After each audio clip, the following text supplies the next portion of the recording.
விஜயகாந்தோட மறைவை அடுத்து தமிழ் திரைப்பட பத்திரிகையாளர் சங்கம் 3 கோரிக்கைகள் முன் வச்சிருக்காங்க.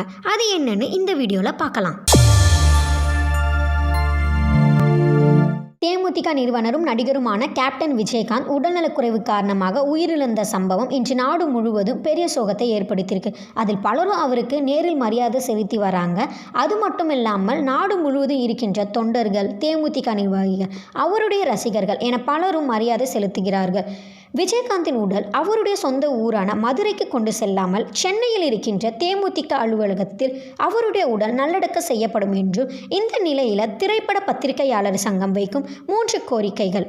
நடிகர் விஜயகாந்த் வாழ்ந்த சென்னை சாலிகிராமம் பகுதியில் உள்ள தெருவிற்கு அவரது பெயரை சூட்ட வேண்டும் என்றும், விஜயகாந்தின் பிறப்பிடமான மதுரையில் அவருக்கு சிலை வைக்க வேண்டும் என்றும், நடிகர் விஜயகாந்தின் பெயரில் தமிழ்நாடு அரசு சார்பில் விருதுகள் வழங்க வேண்டும் என்றும் கோரிக்கை எழுப்பப்பட்டன. இந்த கோரிக்கைகளை தமிழ்நாடு அரசு நிறைவேற்றுமான்னு பொறுத்திருந்து தான் பார்க்கணும். இந்த கோரிக்கைகளை பற்றி நீங்கள் என்ன நினைக்கிறீங்கன்னு கமெண்ட் பாக்ஸில் சொல்லுங்கள்.